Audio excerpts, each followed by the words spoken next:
Mungu wa kwake mzuri anayempenda anamchukua. Mikaeli kashamaliza kazi. Leo na Mungu you understand? Kwa sasa paka mtu kakukasirisha, umekasirika na wewe ukaingia line afu baadaye ukakuru. Hiyo sio dhambi ya mauti. Kabla Yesu ajaja ukakengeuka na ukabadilika kabla ajaja, you are safe. You are safe. Lakini kwa sababu hatujui siku wala siku na kengeuka ndo makamanda tunapanda. Inakuwa mtihani tena. Siku ambao unasema nataka kurudi ndo shughuli ishaisha. Kwa hapo unakuwa kwenye second chance sasa. Tuonyeshe Jamani, do you understand? Tunaelewana lakini. Tofauti kati ya dhambi za mauti na sio za mauti. Baba samahani. Kwenye andiko waraka wa kwanza wa Yohana hapo inaeleza kabisa kwamba huyu hawezi kusamehe, yani hata kumuombea haiwezekani. Haiwezekani. Maana bado yuko hai. Yes, exactly. Akawa anatafuta kazi. Akaingia kwenye kampuni hizi za okay. Akapata kazi. Sasa baada ya kupata kazi, kabla hajapata kazi, akaambiwa kama unataka upate kazi, kwanza kana Ukristo wako, na kama una Biblia nyumbani kwako. Yaani kitu cha kwanza cha kuifanya kabla hujaichoma moto, kojolea ile Biblia. Iloani kabisa na maandishi ya haribike na mkojo, afu ndo uchome, tutakupa kazi. Akaja akafanya hivyo, akapata kazi. Huyo hakuwa kwenye standard ya kwako wala ya Dani. Ila ni Ukristo na jina lake la Ukristo. Kwa hili, tabu kishafungua huyo. Je, akija kutubu kwa sababu bado yupo na Yesu hajarudi, hiyo bado itakuwa ni bado kwake ni dhambi ya mauti au sio ya mauti? Au ataokolewa? Ndio tunarudi kwa lulu. Paka kwa sasa akili ya kutubu hana. Paka tufike kwenye level na kuwa na akili ya kutubu, huenda naye kashakufa. Kwa sababu kwa kitendo alichokifanya kuna ile dhamira. Kwa kitendo alichofanya kinahitaji tu akili ya darasa 5. Dhamira. Kwa Kiingereza nini? Conscience. Yes, you need that conscience ya kawaida tu kwamba unajua ni process. Kujolea Biblia, alafu ichome moto, alafu njoo tukupe kazi. Kwanza kwa yale maneno tu kujolea Biblia, tayari huzuni ushaingia kwenye moyo. Lakini yeye amna. Manake huyo mtu from day one sio wa kwetu. Wa kwetu hata afanye dhambi, moyo unauma. Wa kwetu akifanya dhambi, moyo unafanya nini? Unauma. Kwa sababu Mungu anasema, Yohana ngapi? Waraka wa kwanza Yohana 1:9, mwanadamu akisema na dhambi ni nini? Manake kampa nafasi ya kutubu. Sasa mtu hajapata nafasi ya kutubu, hajaipata na hataki, hiyo ni dhambi ya mauti, anaelekea babaya. Mimi nimetolea mfano wao wakubwa kwa sababu it doesn't make sense. Jamani, Benin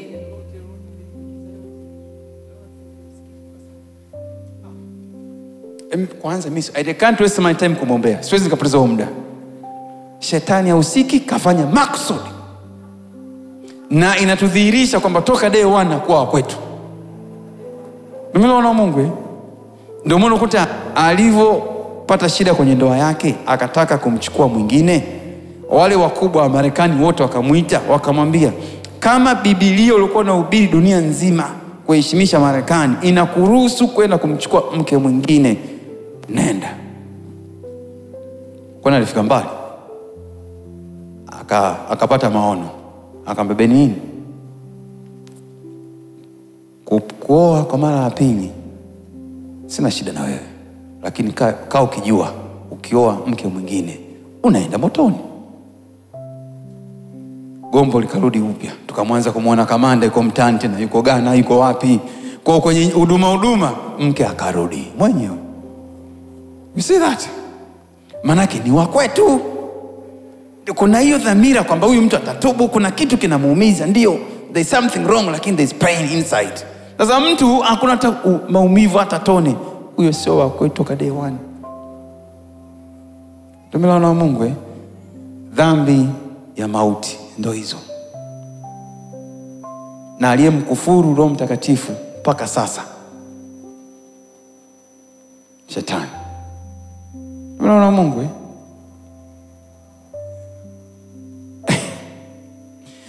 kamkufuru Roho Mtakatifu. Naona ingia kwenye dhambi kusikumwambia mwenzako kamkufuru Roho Mtakatifu. Yes mama. Ndio maana napenda sana kufundisha ili muelewe ili neno. Maana Mungu anasema alaaniwe anayepotosha, alaaniwe anayefanyaje? Anayefanya kazi kwa ulegevu. Yes.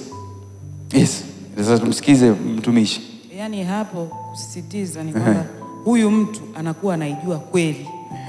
Yaani huyu mtu anakuwa anaijua, sio kwamba hajui, anajua kweli. Kama mfano aliotolea mama, alikuwa anaijua kweli, sio kwamba hajui. Amepata neema, amepata kusikia, amepata kuijua kweli. Yamkini huyu mtu alikuwa hata anafukuza mapepo, anakemea mapepo, anasimama kwa ujasiri kwa sababu alikuwa ana ile nguvu na kaonja. Biblia inasema umeonja vipawa vile vya Roho Mtakatifu, lakini unakengeuka. Na kukengeuka hakutokei mara moja. Unaanza kidogo.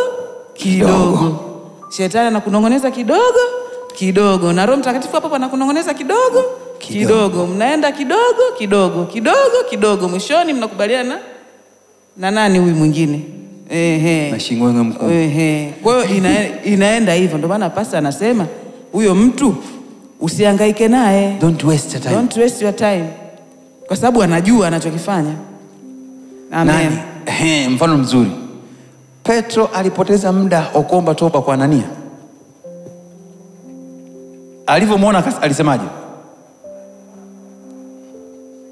Wewe unamdanganya Roho Mtakatifu. Hata Anania hajaongea. Kilichotokea baada hapo ni nini? Kifo. Alivyokuja mke wake, kifo. Sasa mtakao mjiulize, kwa nini kuombea toba? Walikuwa wanajua ndio hiyo dhambi ya mauti. Walifanya maksud. Jamani, hizi pesa taratibu. Katikati ya wiki ndo nafundisha sana. Jamani, pesa taratibu. Nimetoa practical katikati ya wiki nimesemaje? Wewe ukipata kapesa kako kwa benki, ukiona muda wote utulii, ingia kwenye toba. Ingia kwenye toba. Yaani utulii, mara paja la kuku, mara mishikaki ya nundu, yaani wewe utulii, ingia kwenye toba bado. Lakini ukiona una kapesa kako sehemu kakubwa tu, yaani wewe unaenjoy maisha, una wasiwasi, wewe wa madhabahuni. Kwa hiyo practical muifanye. Yaani ukishaona una kapesa kako utulii, vitenge vyote unataka uwe navyo wewe, tayari washakupiga. Wewe umejaa roho, yaani muda wote unaingia na kutoka. Yaani safari haziishi. Kariakoo, Manzese, Sinza, Magomeni. Kwa shingapi kwanza? Utulii. Umenunua sabufa ya 70, utulii na sabufa.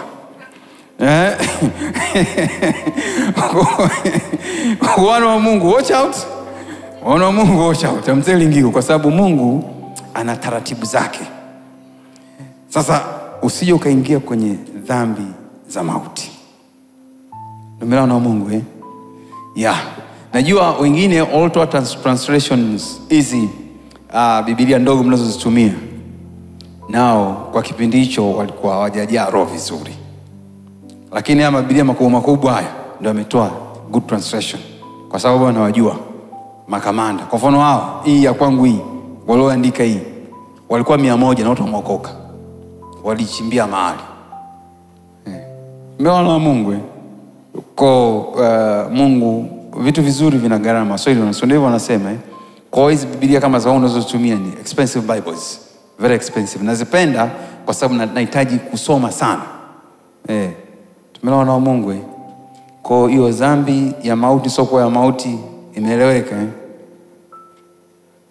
Hata Wakolosai 3:5 napo pale kuna dhambi ya mauti. Mawazo ni knowledge.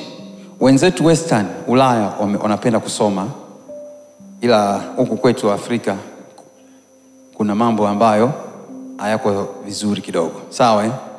Kwa lakini tuvumiliane. Ndio maana unakuta hata mimi mwenyewe napenda kufundisha sana. Katikati ya wiki nafundisha, Jumapili nafundisha. I want you to learn. Ukimpata mnyonge wako aseme wow. Taona Mungu ili uelewe, kwa sababu hivi vitu vipo kwenye Biblia, they are written in the Bible. Mimi na watu wengi wenye imani ya pili wanasoma Biblia, anaweza kukupiga swali hautajibu. Unasema unamjibu roho hajanipa amani kusema hivyo, anataka facts. Mpe facts, ndio maana nafundisha. Ndio maana nawafundisha. Yes, Eliza, unataka kusema? Mmekutana naye? Akawapiga swali. Tumekutana naye huyo. Alafu tunamwambia hatuelewi, akaniona mimi mbishi. Kwa hataki kuongea na mimi mbishi, hataki kuongea na huyu mpole. Yani lazima you must give facts. Lazima uwe nazo. Ndio maana unakuta I teach you, mifano natoa, historia natoa, ili mradi you enjoy wokovu. Si mnaona wazungu walivyo wanafurahia sana wokovu. They enjoy kuokoka kwa sababu wanajua wanachokiamini. Lakini huku kwetu kwanza tunachokiamini tukijui. So huku kwetu kwao hawakijui wanachokiamini. That's why I'm teaching you so much. Muweze kuelewa. Na kama nilivyosema ibada ya kwanza, majibu mengi ya mwana wa Mungu yapo kwenye kumtii Mungu. Basi hii kufunga na kuomba, we having some leisure time na Baba. Tumeelewana na Mungu yani kufunga na kuomba sio tena mzigo. Mtu kimwambia kufunga na kuomba na translation ya Kiafrika ni matatizo. Lakini kibiblia hakuna mahali aliposema Mungu kufunga na kuomba ni matatizo. Muombe bila kukoma, ikaweka full stop. Umeona Mungu nimejibu. Melizika. Mind you, dhambi ya kumkufuru Roho Mtakatifu literally paka sasa huyo mwanadamu hajapatikana. Paka sasa hivi hajapatikana. Mtu kawa jambazi kwa miaka 20 mfululizo. Mwaka 21 kaokoka. Mbona na Mungu hiyo ndio unaiwekaje? Hiyo miaka 20 alikuwa anamkufuru nani? Yaani mtu kawa jambazi for good 20 years, mwaka 21 kaokoka. Mwaka sasa kamkufuru Roho Mtakatifu, sio lugha yake. Lakini sasa dhambi ya kumkufuru haisameki, kawaje mchungaji? Sasa literally kwa Kiswahili tusaidiane Mama Mary. What does it mean? Tuweke maki sina bwabwaje hapa vitu ambavyo haviko sawa. Literally kwa Kiswahili tunasemaje? Kakaangu Jofu tunasemaje kwa Kiswahili literally? Lakini inaeleweka literally, nikisema literally. Kwa hali ya kawaida au? Kwa hali ya kawaida kwa hali ya kawaida mwanadamu kufika level ya kumkufuru Roho Mtakatifu hajapatikana. Kwa sababu mtu anakuwa jambazi kwa miaka 20. Huyo anamkufuru nani? Sasa mwaka 21 mtu anaokoka. Neema inapita. Na Warumi 5:20 nasema kwenye uovu mwingi neema yangu. Wale uko kwenye uovu wao, neema ya Mungu ipo. Nao hapo pakoje nao? Wanamkufuru Mungu na mkufuru Mungu. Sasa neema ya Mungu inafanya nini hapo? Good. Exactly. Mfano Paulo akisikia umebatizwa, kichwa chako cha kwake. Akisikia mtu new born again, you are fresh, unafurahia bubujiko, yeye anaenda kukata kichwa papa. Na huyo tunamweka wapi Paulo? Naye yupo kwenye dhambi isiyokuwa ya mauti. You understand? Hey you. Mwambie jirani yako utachekwa.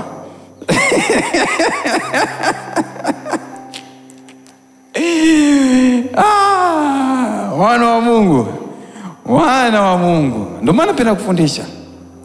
Shallow, huwezi kuwa shallow. Kwani uwe shallow? Mwambie jirani yako nakataa ushallow. Can't be shallow. Teri uko wapi? Mbona upo hapa? Jirani yako anakuambia nakataa ushallow. Wewe uko wapi?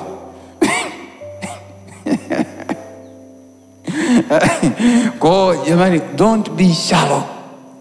You must be deep in the knowledge of God. Ni Yakobo inasema ukipungukiwa maarifa uombe. Ni Yakobo ngapi? Moja ngapi? Jamani, hivi vitu viko kwenye Biblia.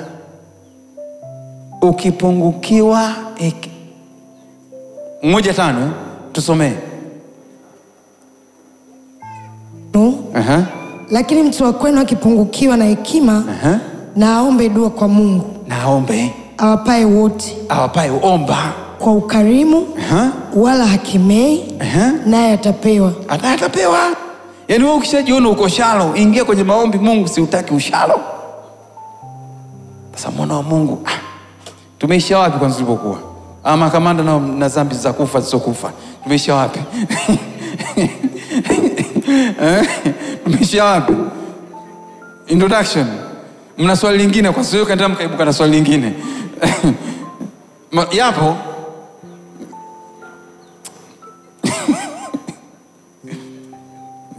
Kweli katika